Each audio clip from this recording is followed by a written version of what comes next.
Hey everyone, it's Karina with Karina Loves to Plan. Thank you for joining me today, and what we're going to be doing is going over my December currently inked.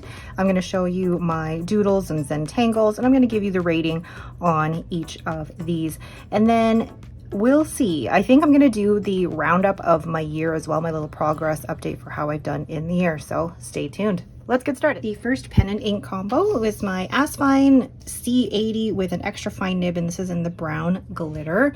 And I have this paired with Workshop Wishes from Ferris Wheel Press, and this has a very impressive steel number 8 size nib. I was very impressed with this number 8 nib. This handled the shimmer beautifully, and it was a smooth writing experience, and it was a fun combo. So I gave the ink a 9 because it's stunning, the flow a 9, and the comfort level of the Asvine C80 a 9. And here are the paper swatches with, oh my gosh, what's the pen again? And the ink Ferris Wheel Press Workshop Wishes. So we have here Rhodia. Hold on, let me write those in. There we go. All right, so we have, and I'm going to bring this a little closer here. And because this side is so thick, I have to basically hold it like this so you can see it. So you've got the sample on the Tomoe River paper, and then we've got Rhodia, and then the creamy Midori paper, Aurora, the onion, which it looks like it's feathering a little bit on the onion skin. Then we've got Yamamoto Bank and Bank, which they all seem to have like the same base color. So there isn't anything too different about the ink on the papers, but look at the way it shimmers for this doodle. I really like the way that this looks. It looks like it's a quilted doodle, and it was just so fun to do with this pen. I really enjoyed this combo. So that was my Asvine C80 in brown glitter with Ferris Wheel Press Workshop Wishes. Again, I really shouldn't be filming these after work, but again, highly recommend actually this pen. If you haven't seen my video on this yet, I'll link it in the corner up above here so you can take a look at this yourself, but really impressed with this combo. The next pen and ink combination is my Leonardo Momento Zero in the Via Latea, and this was a limited edition from Stilo A Stile, and I have it inked with Colorverse Hanming Jongyum manuscript. The ink felt a little dry in this nib, but we still actually get great shading with this extra fine nib. So I gave the ink a 9 because I love browns, the flow a 7 because it's a little drier than I'd like, and the comfort level of the Momento Zero a 9. And this is how it looks on the different papers here. I like that on the Midori, there's a little bit of yellow coming out in here, and then it looks like there's hints of green in the Yamamoto Bank and the Bank, and then it looks like a creamier type of brown on the Aurora versus, you know, the onion skin. You can really see like undertones of green in that. And then this is the doodle that I did. I really love making my Zentangles or doodles that much smaller, especially with an extra fine nib. And my husband even says to me, like, how can you see that? And I'm like, I like things tiny, and I like all of that detail. So that is my Leonardo Momento Zero Via Latea with the Colorverse Hanmin Jongyum manuscript. And I apologize if I am butchering that. The next pen and ink combination is my Jinhao 20 in the pink with the rose gold trim, and I have Diamine Red Dragon in there. Not my usual thing that I would go for, and I'm not normally a red ink person, but this actually performed really well. I loved writing with this. It's a smooth, extra fine nib. I didn't have any hard starts, and it's actually a great pen and ink combo. I gave the ink an 8 because I don't normally go for reds. The flow a 9, considering some evaporation issues normally found in a Jinhao 20. Not too much in this, actually. And the comfort level of the Jinhao 20 an 8. I really loved how this doodle turned out. I actually had a really great time using this pen. I didn't have too many evaporation or hard start issues. There was a little bit of tiny evaporation when you start writing with it, but then as you go along, it's not too bad at all. I really enjoyed using this pen. And then not too much difference in the paper swatches for the Diamine Red Dragon. It's not an ink that I normally write with, but I also wanted to make sure that I'm using the inks that I have in my collection. I have a red ink, and I don't normally go for it or reach for it, but I have a big bottle and I might as well use it. So that is my Jinhao 20 in the pink rose gold with Diamine Red Dragon. Next, we have my Leonardo Momento Zero Grande 2.0 in Winter Sunrise, and I have this inked with Diamine Bah Humbug. And can we just admire how pretty this is? I love that so, so much. This was the perfect combo. I loved how this extra fine nib handled the shimmer. So I gave the ink a 10 because I loved it so much I may need a bottle of it. I gave the flow a 10 as well because it handled it perfectly, and the comfort level of the MZG 2.0 a 10. I'm surprising myself at how much I'm really liking the Momento Zero Grande 2.0 model, but when it's in Winter Sunrise, yes, I'm gonna love it. And there are the paper swatches and the Zentangle. Not too much difference really between the different papers, although in the Tomoe River paper there is a little bit of sheening happening around the edges there, and a tiny little bit of sheening happening on the Aurofil, but otherwise it really is just like a shimmer bomb on every piece of paper here. A little bit of a lighter swatch on the onion skin, which is interesting because the rest of the one seems so saturated, but it looks like it's slightly lighter on the onion skin. And then let's just admire the shimmer that is in this Zentangle. This was so fun to do and such a great way of using your pen and ink. So that is my Leonardo Momento Zero Grande 2.0 in Winter Sunrise with Diamine Bah Humbug. Let's get that centered. Next, we have one of my newest pens. This is the Aurora 88 in the Mantova, and this has an extra fine nib, and I have it inked with Diamine Party Time. I mean, doesn't the pink in here match with Party Time perfectly? I think so. This extra fine nib handled the shimmer really well, and it was my daily writer in my 5-year journal. The ink I'm going to give a 10, and I'm really tempted to buy a bottle of it. The flow was perfect at a 10, and the comfort level of the Aurora 88 is a 10. Now, I remember my initial impressions of this pen were that this nib was scratchy, and I was able to tune and smooth it a little bit, so it's almost perfectly where I'd like it. So it actually was a really pleasurable writing experience, and I'm so glad that I was able to use this daily and really get used to this and give it the chance. But I'm loving this combination now, loving it. So let's look at the Zentangle. And there we go with the paper swatches. Just look how fun this ink is. Now on the Midori and even on the Tomoe River paper, there's a little bit of sheening pooling around the edges here, but not so much on the Aurofil bank, Yamamoto bank, or the Rhodia. But I'm seeing here that the onion skin is feathering a little bit. One of the things I will say is this is a new batch of onion skin that I received, so it may be different from the one that I previously had for most of the year. So we may see a little bit more feathering in that, which is unfortunate because I really liked the onion skin that I had towards the beginning of the year. It feels like a different, yeah, this onion skin here feels lighter than this here. This feels like a slightly different GSM, maybe thicker. So I don't know, maybe different paper manufacturers. It's completely possible. But I love how this turned out. It looks really psychedelic, but the distribution of the shimmer was generally quite consistent throughout, which I love about Diamine Shimmer inks. Diamine Shimmer inks are my absolute favorite. So that is my Aurora 88 Mantova with Diamine Party Time. This next combination is my Pilot Kakuno in the Mataromi White, and I actually put an extra fine Pilot nib on here, so much finer, and then I have it inked with Kitty Inkpot Half Spring Break. I had to tune this nib a little bit to get it the way I liked it, but now it is so good, and it had great flow. The ink had great flow in this extra fine nib. It's got beautiful, beautiful shading. So I gave the ink a 10. I'm tempted to get a bottle, but I have so many inks like it, so I don't need one. The flow a 9, and the comfort level of the Kakuno an 8. And how cool does this ink look on all of the different papers? I love the shading and how the shading on the Tomoe River paper and the Rhodia, the Midori, and the Aurofil, they all have like that grayish purple undertone, but then you get a little bit here on the bank paper, but it's really more just the one base color that's you're seeing on the onion skin and a little bit more saturation on the Yamamoto bank, but you're seeing more chromo shading happening in these 4 papers up here. And then love all of the teeny tiny detail that I can get with this Zentangle. that just means I get to use my pen over and over again. Because one of the things that I love about doing doodles with my fountain pens is I feel like I get way more use out of them than just writing or transcribing. I can go over the same area or the same grid over and over again to get that significant detail. So that is my Pile Kakuno in the Matterhorn White with Kitty Inkpot Half Spring Break.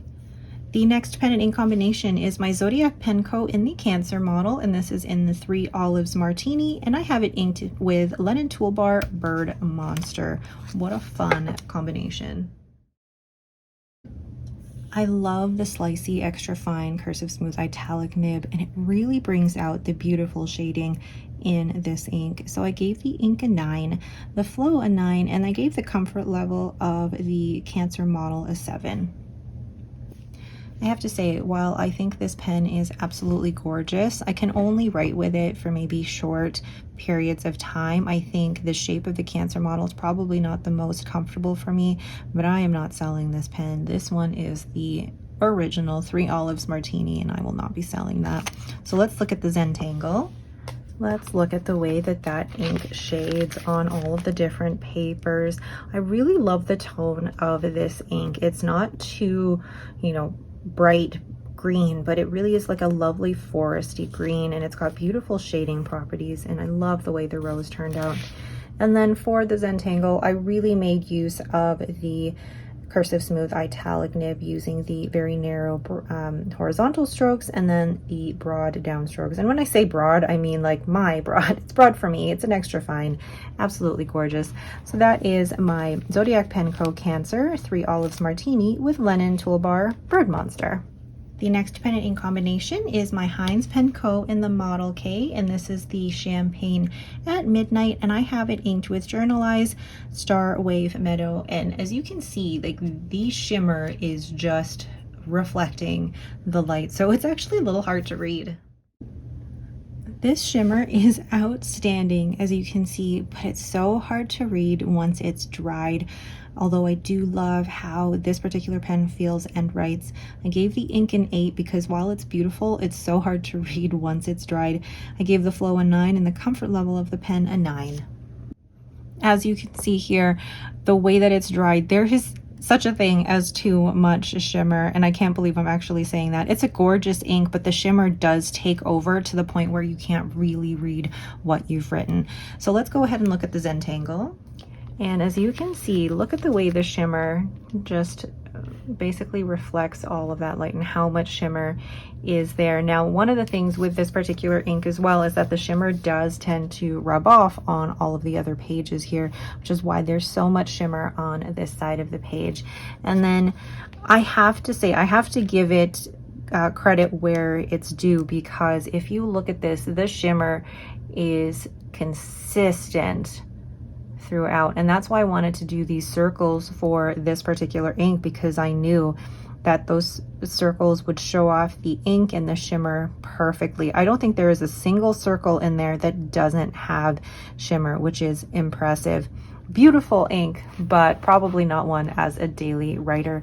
So that is my Hines Penco Champagne at Midnight with Journalize Starwave Meadow.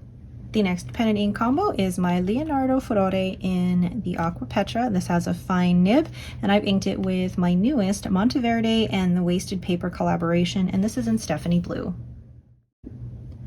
I found the combo actually too wet for daily journaling because it would bleed through my Planner Monkey Co notebook. The ink may be better in a finer nib, so I gave the ink an 8 because it's lovely, the flow a 7 because it was too wet, and the comfort level a 9. And maybe it's not just the ink itself, but this particular fine nib actually writes a little wetter, and it has been tuned and smoothed by Annabelle, who used to be at Applebaum. So it may be the combination of the two that make this too wet, which leads to bleed through or bleeding in my other notebook. But let's look at the doodle.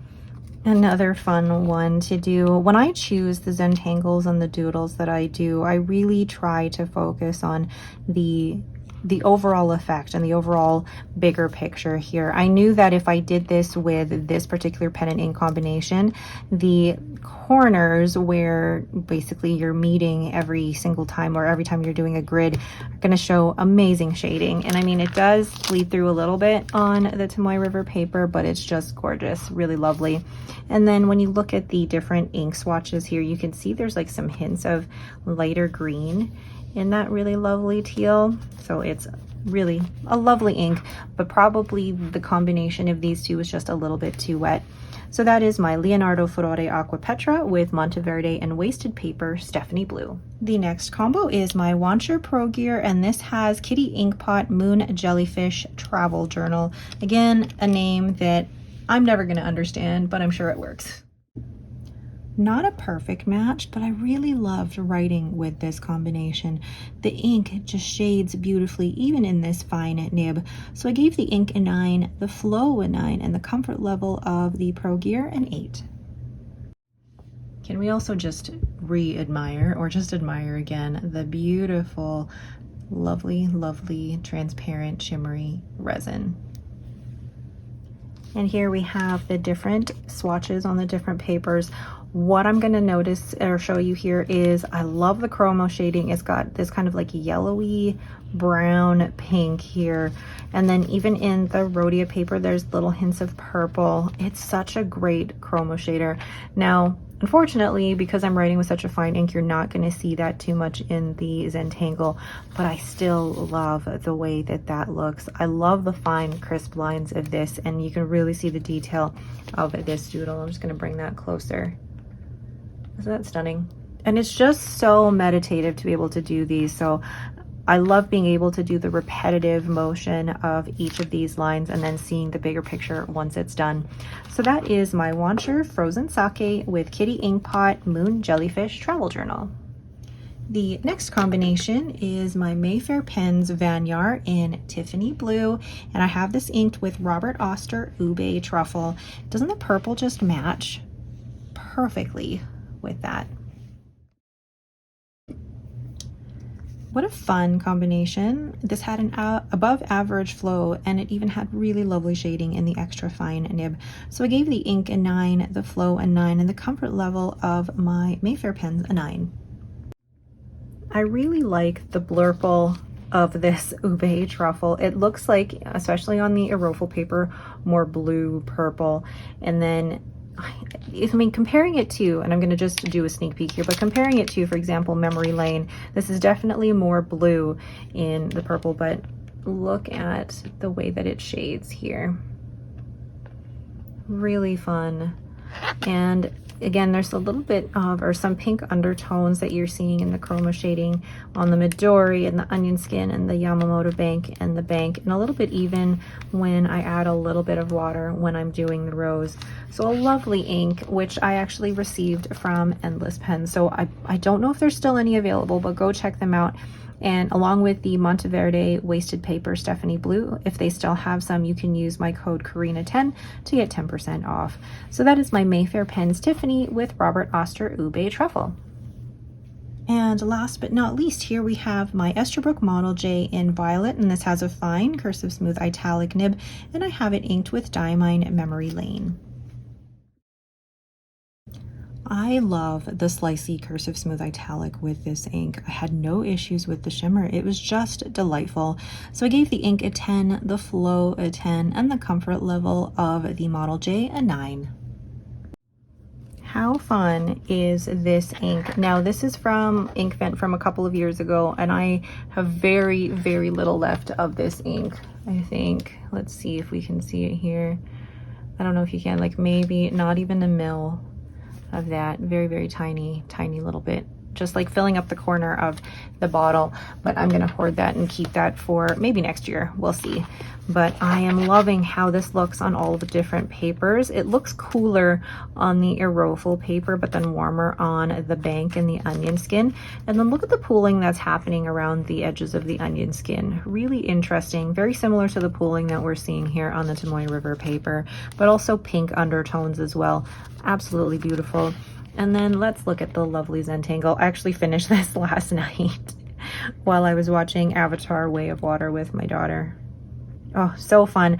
And when I chose this Zentangle, I knew that I would have to work with the Cursive Smooth Italic, and that was so fun, being able to use the different strokes and the different widths of the strokes to be able to create this design. And if you're not familiar, a lot of these Zentangle designs are from the Instagram account Varney Kakarni, which I have linked in the description below. So that is my Esterbrook Model J with Diamine Memory Lane. So there are all of the pen and ink combinations that I had in December, and I pretty much loved all of them. I'm thinking like, which one was my least favorite? And if I had to go by score, I'd probably have to say the least favorite would be the Colorverse Hunmin Young or Jung, oh, never mind, manuscript, because it was a little bit of a drier ink, but everything else was just lovely. Although the Monteverde wasted paper was a little bit too wet for my liking. And then Journalize Starwave Meadow had a little bit too much shimmer, and I can't believe I'm even saying that. So let's go ahead and do the progress update for the year. Okay, so for my progress update for 2025, I started the year, so in January, I started the year with, I'm looking at my spreadsheet, I started the year with 48 pens, and then at the end of December, I now have 58. But that doesn't tell the whole story. So if I go back through all of my acquisitions here, I purchased, and I have to double check this, I purchased 25. I was gifted, and when I say gifted, it's a mix of gifts from friends, but also pens that were given to me in exchange for content. And that was 11. And then I sold 26. So the net of that is 10, which is crazy to me. And then we'll go to ink samples. So in January with ink samples, I started with 61. And then in December, I'm finishing with 60. Now, in terms of numbers, I had a very hard time keeping track with this. So I'm not gonna have an accurate depiction of how many I purchased, gifted, sold, or whatever, or used up, because keeping track of that over the last year has been difficult. But then for ink bottles in January, I started with 56 ink bottles, and then in December, I'm finishing with 82.